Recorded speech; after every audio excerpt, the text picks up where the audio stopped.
Olá pessoal, vamos começar mais um GHC Talks. Meu nome é George Filho. Hoje temos como convidado Ricardo Nogueira. Queria agradecer, Ricardo, por aceitar nosso convite. Hoje vamos falar sobre mercado imobiliário, sobre João Pessoa. Eu tô aqui também com o Guilherme. É, Tudo bem, Gel? Tudo certo, Guilherme? Tudo maravilha. Vamos então bater um papo com o Ricardo aqui. Ricardo que já é um velho parceiro de longas datas e longas jornadas. Vamos falar um pouco sobre o mercado imobiliário de João Pessoa, sobre como é que o desenvolvimento da cidade tem acontecido, as influências internacionais que os projetos têm trazido para cá. Acho que tem papo pra caramba aqui. Obrigado por ter aceitado o nosso convite e estar aqui com a gente hoje, Ricardo. Imagina, meu amigo. É uma satisfação imensa estar com vocês dois aqui, parceiros já de longa data, fazendo com que a gente tire o melhor. Vocês dois são dois caras que tiram o melhor lá do escritório. Sempre provocando com grandes referências e você exigindo cada vez mais. Então, para mim, hoje é uma satisfação estar aqui e poder dividir com quem está em casa conteúdo de melhor qualidade. Legal. Bom, vamos começar assim. Vou começar por aqui. Tá. Trazendo para você a seguinte pergunta, Ricardo. Eu particularmente, como frequente de uma pessoa já há um bom tempo, eu vejo duas cidades, uma pré-pandemia e uma pós-pandemia. Do ponto de vista mesmo de gente, de desenvolvimento urbano, enfim, de problemas, obviamente, também, porque a doer cresce, né? Existe a dor do crescimento em tudo na vida. Como é que você entende? O que aconteceu com o João Pessoa no pré e no pós-pandemia, na tua visão? Se você também viu essa diferença e como é que isso tem impactado, principalmente nos seus projetos, assim? Carentiel, vou te falar que assim, pré-pandemia, João Pessoa, ela estava incubada ainda. Dentro de um casulo, sempre à margem de duas capitais fantásticas, que é Natal e Recife. Quando acontece esse movimento no mundo, as pessoas buscam por qualidade, buscam por espaços, por socialização.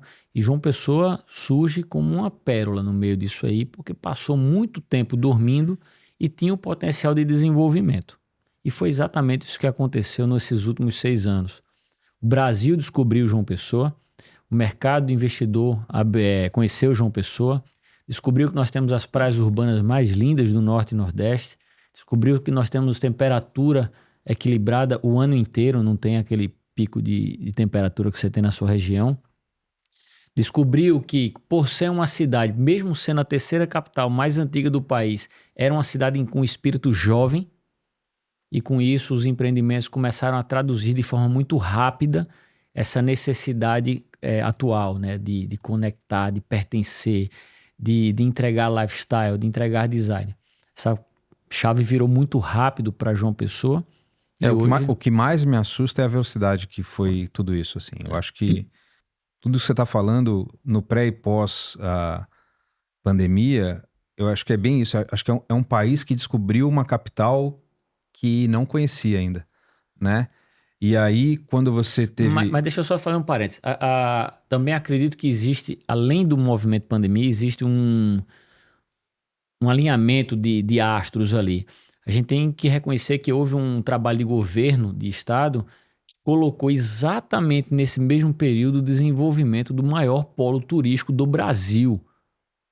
E isso começa a atrair os olhares. Mas eu acho que isso é um pouco mais recente, não? A gente está falando disso de 23 para cá, do polo turístico. Certo, mas é pós-pandemia, né? Se for pensar que você é potencializado também. Mas quando eu penso assim, eu concordo com você e acho que essa visão do ponto de vista do poder público de, ok, temos uma cidade no início de ebulição, vamos atuar, mas eu acho que tem uma outra coisa que para mim é muito interessante, que os meus amigos, de uma forma geral, as pessoas com quem eu converso quando viajo por aí, não conhecem João Pessoa. E quem passou a conhecer João Pessoa porque não podia viajar para fora, queria viajar. E quando ia numa listazinha lá de, que lugares que nós vamos viajar? Pô, vamos para Fortaleza. Outro dia o Gel falou sobre João Pessoa é uma fortaleza de antigamente. Né? Fortaleza, a gente já foi para Recife, a gente já foi para Natal, né? João Pessoa, João Pessoa a gente nunca foi, né? E aí eu acho que começou uma galera a vir para João Pessoa e aí é bem o o boca a boca mesmo. O cara volta pra lá e volta falando exatamente, cara, Também. tem umas praias maravilhosas lá, tem uma coisa Custo de vida tem um baixo. custo de vida, é uma cidade segura e tudo mais. E aí eu acho que foi o pontapé inicial que foi transformando e a cidade soube puxar isso de uma forma muito concreta e acelerar, né? E aí essa virada de chave, como você falou, foi um negócio muito rápido, assim, cara. De verdade, a cidade absorveu esse estilo A todo e foi pra cidade cima. e o mercado também, né, Gel? Se você for pensar que os projetos começaram a responder dinâmicas e demandas que não existiam. A gente está falando do home office, a gente está falando da lavanderia interna para prestação de serviço, que não tinha dentro do nosso mercado, da questão do delivery. Então, tudo que aconteceu no mundo a gente sintetizou de forma muito rápida dentro dos empreendimentos. Essa roupagem chamou a atenção do Brasil todo. Fato é que a gente recebe de forma constante dentro do escritório, dentro do nosso ecossistema, incorporadores de fora começando a fazer o processo que a gente fazia, que era inverso. A gente saía daqui para aprender e para conhecer sobre novos mercados e hoje eles fazem um processo inverso. João Pessoa virando referência, né? Acontece muito de incorporadores te procurarem para saber mais sobre o mercado daqui? Hoje, pela manhã, eu estava com um super grupo pernambucano, economia gigante, querendo entender sobre João Pessoa e querendo olhar para João Pessoa não mais com os olhos de admiração, mas de investimento. Investimento. A gente já recebeu gente de Brasília, já recebeu gente de Curitiba, Belo Horizonte, que a gente teve recentemente lá. Essas pessoas estão vindo beber na fonte, certo? Fortaleza começa a fazer também, algumas empresas fazer o processo inverso. E hoje, o que é legal, dito pelo esse parceiro de Pernambuco, João Pessoa foi durante muito tempo o quintal de Recife. Hoje o pernambucano, o natalense, ele vem para cá para comer a melhor comida que tem no Nordeste. Nós somos o 5º polo gastronômico do país hoje. Né? Nós temos as praias excepcionais, temos um custo de vida baixo, temos segurança. Então, obviamente ninguém vai marcar bobeira, mas é uma cidade que lhe permite andar em qualquer carro, andar de relógio, andar com telefone sem perturbação. Hoje, eu acho que João Pessoa não fica atrás de nenhuma cidade no Brasil em questão de gastronomia, de jeito nenhum. São Paulo, Recife, não fica para trás de nenhum. Isso é verdade, viu, João? Tirando a terra do Carnicelli, poucas cidades têm uma diversidade tão grande e com tanta qualidade, certo? E de forma democrática. Vou adicionar esse tempero aí. Porque eu comer no melhor restaurante de São Paulo me custa um rim. Eu comer no melhor restaurante de João Pessoa é acessível a todo mundo. Legal. E isso, no fim das contas, acaba refletindo no nosso setor, né? Quando a gente olha para todo esse desenvolvimento, que é o desenvolvimento sistêmico de uma cidade, né? Quando você passa a ter os restaurantes, passa a ter um varejo legal, passa a ter turismo crescendo muito. Os próprios hotéis. Agora, com a gente tá falando do polo gastronômico, as redes como uma rede Tauá investindo aqui, que vai trazer um perfil de turista diferente, né? A própria Marriott também olhando para cá.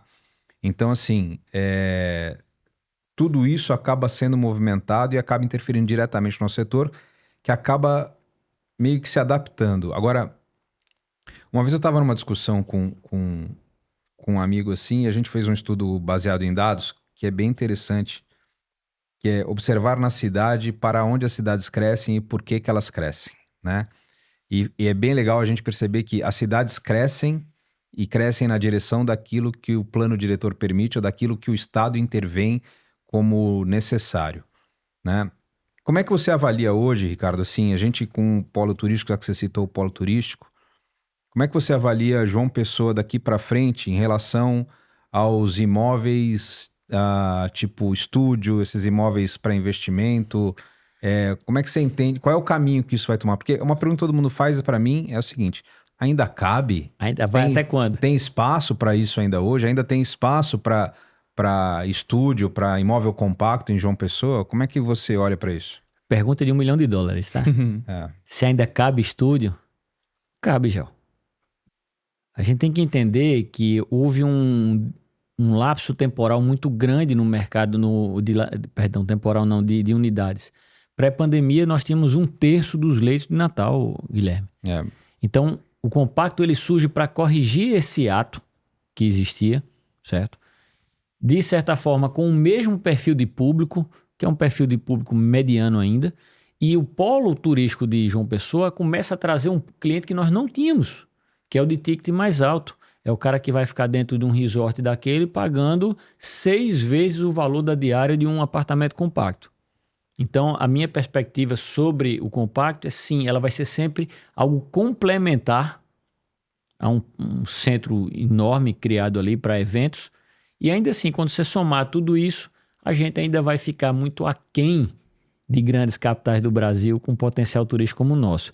Dito pela diretora do Tauá, acho que Minas Gerais, o hotel dela está a 400 quilômetros do aeroporto. O nosso está dentro de casa, desceu, está na melhor praia da cidade. Com 5 minutos ele está nos melhores restaurantes. Então isso aí não... Uma coisa complementa a outra. Então o compacto sim ainda vai ter eu tenho espaço. uma teoria, o tempo é que vai ter que comprovar ela, porque eu não tenho ela do ponto de vista estatístico. Mas o que a minha visão diz é a chegada desse tipo de cliente para um perfil de produto como um resort não só vai ajudar os atuais compactos, como vai fomentar novos. Entendeu? Porque esse perfil de turista, ele fomenta o lugar, ele traz o lugar e ele cria o aspiracional da região, que nem todo mundo vai poder pagar o ticket de um Tauá, mas vai buscar um imóvel compacto para isso, né? Então eu acho que isso vai criar uma nova fase nos estúdios aqui. Vou só abrir um parênteses. As incorporadoras têm que começar a olhar para ele com infraestrutura diferenciada. Não, é certo? óbvio. Né?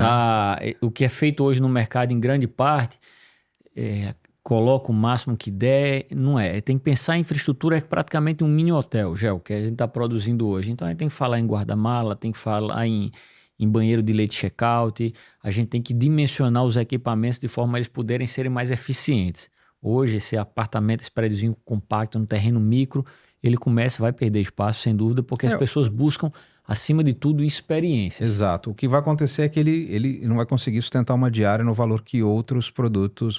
Ele vai continuar tendo público, mas ele não vai sustentar a diária que sustentaria um produto com mais conceito, com mais conforto, com mais experiência. Isso é um fato, só um recorte. Nós colocamos de 2020 para cá mais de 3 mil unidades no mercado. Lançadas. 3 mil? 3 mil. Nosso escritório. Grande parte deles a gente tem essa visão de entregar um equipamento operacional, entregando o serviço, mas a gente começa a bater de frente com aquele cara que não tem infraestrutura e ancora o nosso produto, se ancora no nosso produto. Esse cara vai perder um pouco mais de espaço, certo? Mas o produto que a gente desenvolve aqui hoje dá para dar aula em qualquer lugar do Brasil. É verdade. Agora, mudando um pouco de um tipo de produto para outro. Vamos falar um pouco dos produtos da GHC, do Artus, que acho que entra com uma outra linha de desenvolvimento que a gente acaba trazendo para a cidade, né? Eu acho que isso é bacana. Como é que você enxerga esse perfil de produto? E aí, eu acho que a gente sai de um extremo e pode... Quer dizer, a gente sai de um extremo para o outro extremo, que são os produtos já de um nível premium, trazendo outras preocupações, com uma experiência de morar, conceitos, importando conceitos e inspiração de produtos que a gente vê em nível global. Como é que você entende o espaço desse tipo de produto para uma cidade como João Pessoa? Foi uma pergunta difícil, hein, Gil? Olha, vamos pensar o seguinte, os empreendimentos que nós desenvolvemos juntos, eles têm algo que é singular, eles têm alma, eles têm personalidade.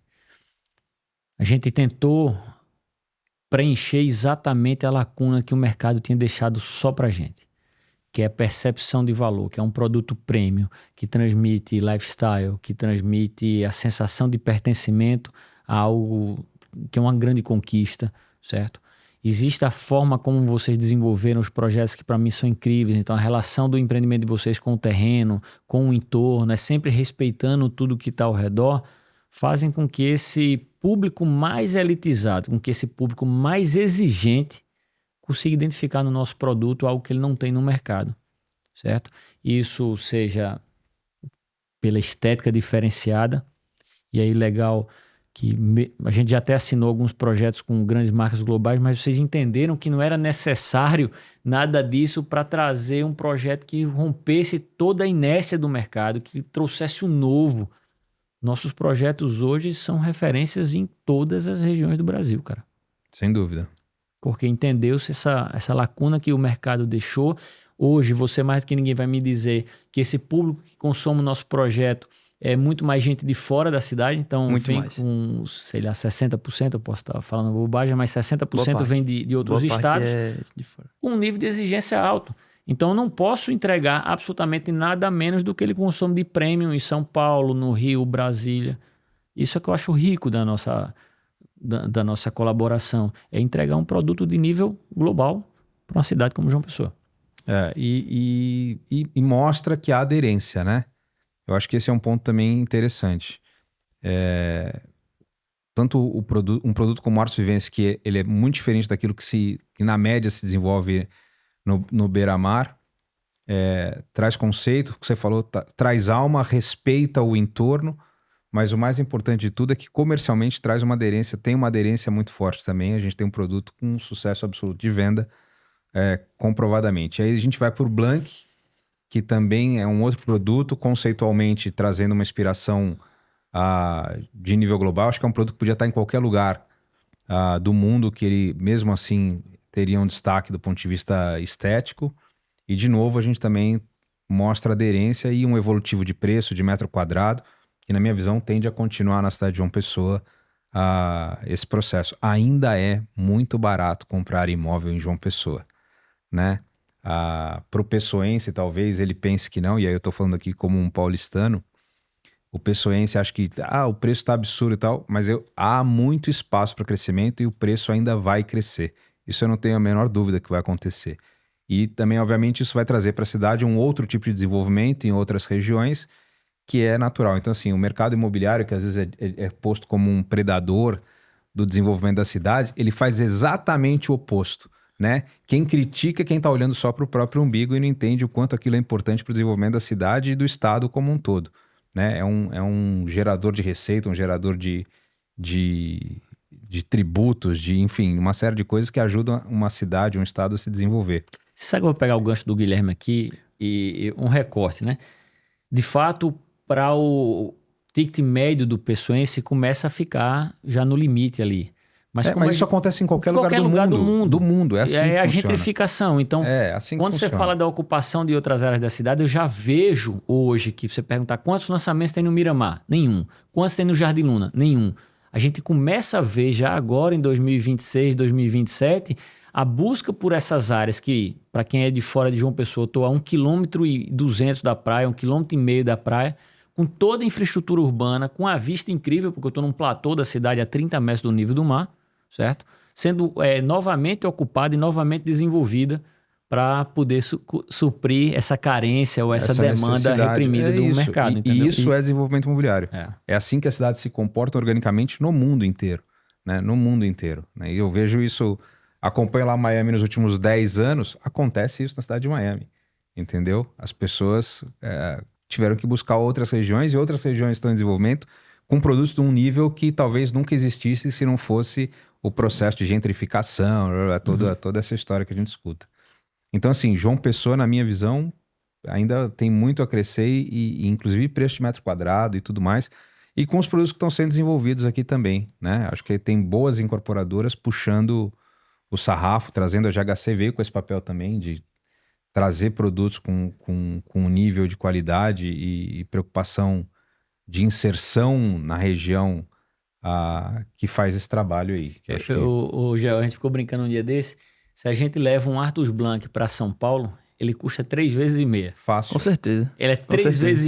Eu tive em Brasília uma vez apresentando o Artus Vivence e um cara em Brasília falou, Guilherme, esse produto aqui é um produto boutique. O preço dele não tem, porque Brasília também não tem prédios altos, né? Então ele falou, cara, esse tipo do produto aqui é um produto boutique, é um produto padrão boutique. A gente vai cobrar aqui 50 mil, 60 mil o preço do metro, entendeu? Legal, está na hora de a gente começar a levar GHC para outros estados, hein, Gel? Mas é que são assim, em breve. São realidades de desenvolvimento de produto sem dúvida. E de maturidade de mercado que a gente vai atingir aqui, entendeu?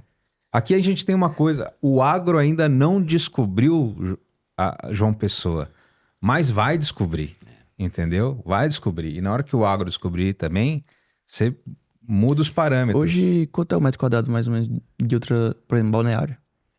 Balneário, você não tem nada abaixo de 55, 50 mil, assim, perto. Chega a 100, Nós chega estamos num a evento 80, agora, 100. acho que vai responder melhor assim. O Brasil está muito nessa média do que a gente está aqui nessa região, 12, 13, 14. Uhum. São Paulo é de fato um único estado que desponta assim. É a parte, né? 30, 40, 60 mil reais. São Paulo Jardins hoje é É que São 45 Paulo é mil. uma cidade que é internacional, É né? um país à parte. É um país. É. É um país um dentro do consumo Brasil. global. Você pensa assim, o cara que consome Miami hoje não é de Miami, é do mundo. é É a outro- mesma coisa São Paulo, mesma tem muita coisa. gente do mundo consumindo ela. Mas assim, é interessante perceber que hoje também os produtos que são vendidos a 45 mil em São Paulo, 50 mil, grande parte desses produtos na região do Jardim são consumidos por gente de fora de São Paulo. Porque para o próprio paulistano também não faz sentido. Não faz sentido. Entendeu?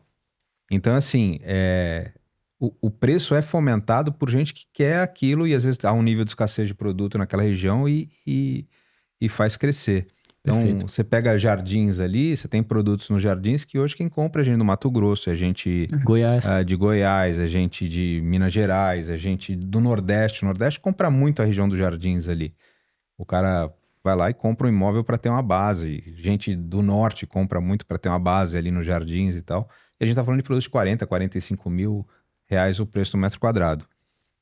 Então, assim, essa dinâmica, ela acontece em todas as cidades e aqui não vai ser diferente, eu tenho certeza disso. João Pessoa Entendeu? está só no começo, Tá pessoal. só no começo, Quando você pensar o preço de um Artus Vivens daqui a alguns anos, o cara vai ter feito a melhor compra da vida dele. Com certeza. E já vai ver muito isso aí. O mercado vai perguntar qual é o melhor momento, por que alguém comprou um terreno nesse preço. O melhor momento para comprar o nosso mercado É é agora, É sempre. mesmo com essa Selic do jeito que está aí. Certo? E quando ela baixar aí que vocês vão ver o mercado tracionar cada vez mais e aí fazer sentido o investimento de hoje. Eu falei isso em um vídeo que eu gravei semana passada. João Pessoa hoje tem 14 mil novos leitos em construção. E se tem 14 mil novos leitos hoteleiros em construção é porque tem a demanda. João Pessoa em 2024 teve 1,4 milhão de visitantes. Agora em 2025 aí teve 1,7. Então, a É o demanda... que eu falei, eu não demanda tá pego um 20% avião disso. pra cá que venha um Vazio. assento vazio, cara.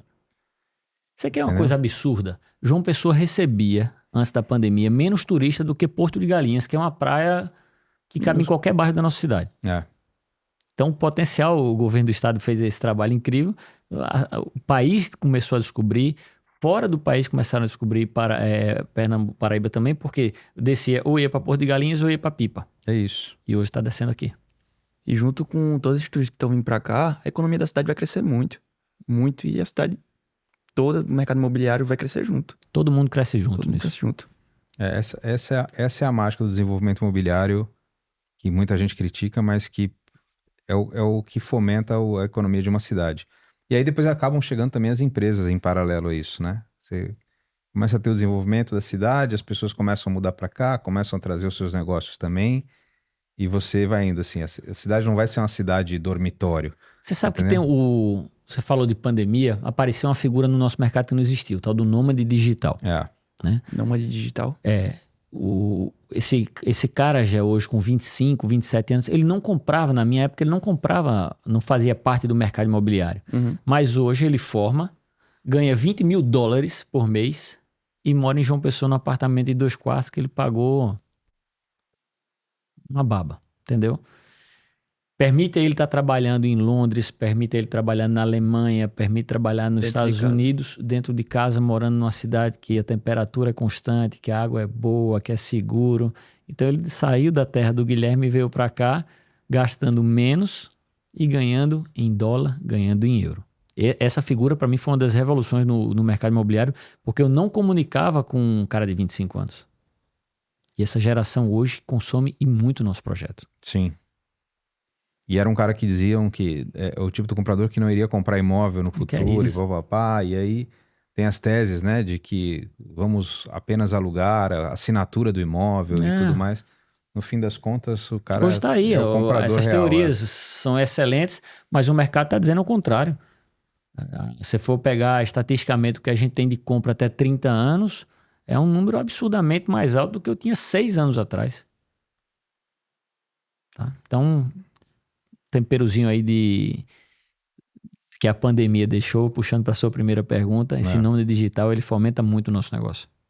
É um perfil novo de comprador, né? Que é assim, se você for olhar, né, Ricardo, as dinâmicas de trabalho é que determinam as dinâmicas de moradia. Foi assim desde o início da existência do homem. O homem só passou a criar cidades quando ele descobriu a agricultura. Antes disso não tinha como ele se estabelecer. Então, no fundo, é a dinâmica de trabalho que determina a dinâmica de moradia. E a dinâmica de trabalho do nômade digital está criando uma dinâmica de moradia diferente. E é assim no mundo inteiro. Sabe que em Portugal existe até uma legislação específica de tributo para o nômade digital. De tanta gente que foi para lá nessa pegada de morar em Portugal e o cara trabalha para o mundo inteiro, que ele tem uma legislação específica para pagar imposto dentro da cidade. Então, esse é o nível de adaptação que acaba fazendo. Na tua visão, quais são os problemas que o João Pessoa vai enfrentar nos próximos anos que o desenvolvimento imobiliário traz e de que forma poder público e iniciativa privada juntos podem resolver isso? Porque crescer dói, né? Não, dói. Faz parte do crescimento. Mas vou falar assim, acredito que algo que é latente já é realidade, é a gentrificação, que é a expulsão, vou chamar assim bem entre aspas, do morador local daquela região em detrimento do desenvolvimento econômico. Os preços sobem, ele não consegue mais permanecer ali. Então isso é algo que a gente já vê instalado, a cidade volta a subir para a parte alta, né? Subir para a parte alta está errado, né? Volta a subir para desenvolver aquelas regiões mais importantes que foram outrora importantes para a cidade e que são super bem montadas em torno de infraestrutura, mas que pela questão de mercado ficaram esquecidas durante um tempo. Então gentrificação com certeza é um problema cultural que a gente vai enfrentar. Segundo, não é um problema, né? É um desafio. É um desafio, vai. Porque assim, toda a cidade de Lisboa teve esse problema. Barcelona teve Miami isso, Nova teve esse York, problema. São Paulo teve esse problema. Pô, João Pessoa tá no planeta Terra, vai sofrer os mesmos desafios, tem os mesmos desafios de qualquer outra cidade que se desenvolve. Né? Infraestrutura urbana, Guilherme, eu acredito que o poder público precisa fazer mais, certo? É questão de mobilidade principalmente. A João Pessoa que a gente conheceu de você sair de uma ponta a outra em 5 minutos, obviamente ela já não existe mais e a ideia é que o trabalho determine muito um pouco do seu modo de viver. Com infraestrutura urbana, né, a gente já vê 2 eixos de expansão da cidade sendo criados, um a norte e um a sul, certo? E essas áreas provavelmente é uma receita de bolo, a gente já viu isso no Rio de Janeiro acontecer. É o que vai acontecer em João Pessoa, então a gente tem que levar essa infraestrutura para lá. Hoje eu já vejo de outra forma que aí, nesse caso, a iniciativa privada já está puxando a infraestrutura. Sim. Né? A gente viu isso. Rio de Janeiro foi o governo que puxou. Aqui é a iniciativa privada, então tende a ser mais rápido. Mas diria que a maior dor da cidade, né, a resolver nesse crescimento está na parte de mobilidade. E ó que João Pessoa tem a vantagem com a lei do gabarito, enfim, tudo isso, que já não cria um adensamento tão brutal na região de Beira-Mar, né? Isso o plano diretor que foi revisado em 2024, ele é muito bacana. Para quem não é de João Pessoa, nós temos escalonamento que protege os primeiros 500 metros da faixa, da orla em uma tangente de crescimento, mas permite a gente não espraiar muito a cidade. A gente concentra aqui dentro desses bairros e essa revisão fomentou muito isso, da gente verticalizar mais, o potencial de combustíveis foram aumentados para que a cidade não precise ficar vascularizada nas regiões periféricas. A gente pode concentrar isso hoje e aí é só focar nos corredores viários, em outros modais de transporte, para que a gente tenha um crescimento mais sustentável. Eu acho que vai por esse caminho, assim. Acho que João Pessoa, do ponto de vista de desenvolvimento urbano, é uma das cidades que tem, talvez, uma das melhores legislações, é perfeita não, porque não há legislação perfeita, não conheço em lugar nenhum do mundo, mas eu acho que ela provê um desenvolvimento equilibrado, assim, em diversos aspectos.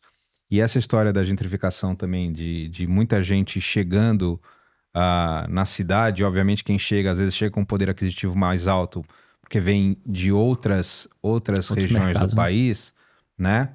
Acaba fazendo com que a cidade se desenvolva e na minha visão, é meio que errado achar que isso é ruim para a cidade, porque isso melhora muito a vida de quem às vezes está esquecido lá na ponta, entendeu?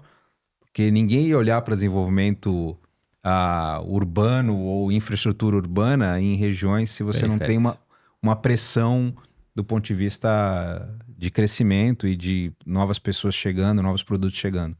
Então, no fim das contas, acontece isso no mundo inteiro, assim, né? Ricardo, conta um pouco aí do teu escritório aí, o que você está planejando para o teu negócio nos próximos anos aí? Olha, expansão, a gente começou em 24 para 25, projeto de levar essa identidade, esse DNA nosso para outras regiões, então a gente conseguiu levar para o norte do país, nordeste, estamos atuando em, acredito que 6 estados, eu acho que a gente está atuando, e querendo ampliar mais esse mercado. A gente está olhando muito para norte do país, Pará está muito forte, Ceará está muito forte, Tocantins está muito forte, a gente está atuando muito bem no Tocantins, com grandes marcas, com grandes empresas. Nordeste, aqui ainda litoral norte de Alagoas, cara, uma delícia de projetar lá, porque é outra região, já o que está na hype de mercado linda, o Réveillon de lá é incrível. Eles entenderam o jogo, estão fazendo um aeroporto em Maragogi, então a gente está aproveitando essas áreas de crescimento para levar a Nogueira para lá, com um DNA forte, com um DNA autoral, certo? Com um processo de gestão que foi completamente remodelado. Nós fizemos essa transição dentro do Arthur Blanc, então um processo de gestão completamente diferente, para que a gente seja mais assertivo e esteja, assim como a nossa arquitetura, a nossa gestão comparada às melhores marcas globais.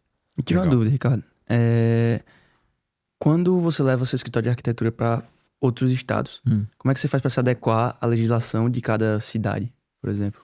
Gel, a parte de legislação acho que é mais fácil. A gente tem que ler e interpretar, e normalmente eu pego um parceiro local para me dar aquelas nuances que ficam escondidas.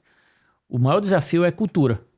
É entender a cultura do local, de comportamento de consumo, da economia do local. Você pensa o seguinte, como é que eu vou projetar no litoral norte de Alagoas? Para quem? Ninguém do litoral norte de Alagoas compra o litoral norte de Alagoas. Eu estou vendendo para o cara que está no Mato Grosso, o cara que está em Goiás, o cara que está em São Paulo, o cara que está em Pernambuco. Então a forma de comunicar é completamente diferente. Então quando a gente vai para essas praças, a gente tem que pisar no local. Sentir como é que é a cultura, como é que é o comportamento de uma coisa boba, de orientação, de ventilação e iluminação da região. Então, é um processo que é um pouco mais lento do que quando a gente desenvolve dentro de casa. E esse processo todo deve ser... A parte louca disso é que o Brasil é um país continental, e aí você vender o norte de Alagoas para o cara do Rio Grande do Sul é diferente de vender para o cara de Pernambuco, que é diferente de vender para o cara de Goiás, e enfim, o que te obriga a fazer um trabalho de pesquisa brutal e tentar manter um produto o mais... a palavra não é nem internacional, o mais standard possível do ponto de vista de amenities e de coisas que você vai poder trazer ali para o cara se sentir... Hoje a gente projeta em sentir que tá comprando aquilo que ele tá buscando, né? A gente projeta, você falou de desafio, em 3 zonas bioclimáticas. Então, completamente diferente de projetar aqui, de projetar, por exemplo, em Palmas. A gente tem, além da limitação de legislação, das divergências que são absurdas no Brasil, a gente ainda tem limitação técnica. Tem região que a gente atua que não chega a determinados fornecedores. Então, a gente tem que adaptar o projeto para a mão de obra daquela região, que a gente vê cada vez mais escassa. A gente está nesse processo. Eu tenho uma pergunta depois na busca sobre da isso. Industrialização, mas tem praças que a gente não adianta falar nisso. Esse problema é no Brasil todo, né? E tem materiais que não chegam, entendeu? Tem determinadas revestimentos que não chegam em algumas praças, tem drywall, que é dificuldade de instalar em algumas praças. Para onde a gente vai nessa história da industrialização, hein, cara? Qual vai ser o ritmo para isso? Porque eu percebo o seguinte, né? Hoje, a média das pessoas trabalhando hoje na construção civil em São Paulo é mais de 40 anos. Né? É o canteiro de trabalho mais velho dos últimos 10 anos. Então, você imagina o seguinte, você não consegue achar força de trabalho nova para o negócio mais, entendeu? E essas pessoas vão se aposentando, vão parando. Você precisa continuar produzindo cada vez com mais eficiência, menos custo, em maior velocidade. Como é que vai ser isso? Como é que você vê? Porque Olha, isso eu acho que é um desafio, talvez dos desafios da construção civil hoje no Brasil, esse seja um dos maiores, assim. a gente viu recentemente que nos últimos 10 anos foram perdidos 600 mil postos de trabalho da construção civil para Uber e para iFood. Então, o filho do mestre que tinha aquela aspiração de ser igual ao pai, ele já está trabalhando de motoboy só à noite. Ele já tem uma assistência do governo, então ele já não quer mais aquele gás. Certo? Na internet também, né? E com isso vem um nível de cobrança para a gente, né? Então os projetos, cada vez mais você me cobra por algo que seja singular, que seja único, mas que caiba dentro da viabilidade econômica e financeira. A industrialização ela surge para isso. E ela já está no canteiro de obra, por exemplo, no segmento de baixa renda. A gente já vê construção com parede de concreto, a gente já vê banheiro chegando pronto dentro de obra, a gente vê piscina chegando pronta dentro de obra, e a gente começou a ver que essa migração começa agora também para o produto médio-alto, certo? Seja pelos kits de porta pronta, seja pelos banheiros prontos que começam a chegar, para as fachadas prontas que chegam já içadas e a história do banheiro painel, é muito louca, panelização. Né, vem um banheiro, literalmente o banheiro pronto. E encaixa na construção. Né? Racionalizar o máximo que a gente pode, porque a gente tem que surfar essa onda de entender que a mão de obra vai ser cada vez mais escassa e cada vez mais cara. Quanto mais a gente trabalha off-site, mais inteligente torna a nossa, mais assertiva, mais eficiente torna a nossa obra no terreno. E eu acho que é isso que vai empurrar um pouco a ideia de que o brasileiro não aceita o drywall, o brasileiro não aceita isso aqui, né? Isso porque vai chegar um momento que não é questão de aceitar. Ou é assim, ou não tem, entendeu? Não vai ter essa escolha. Vai ser assim porque não tem outra opção.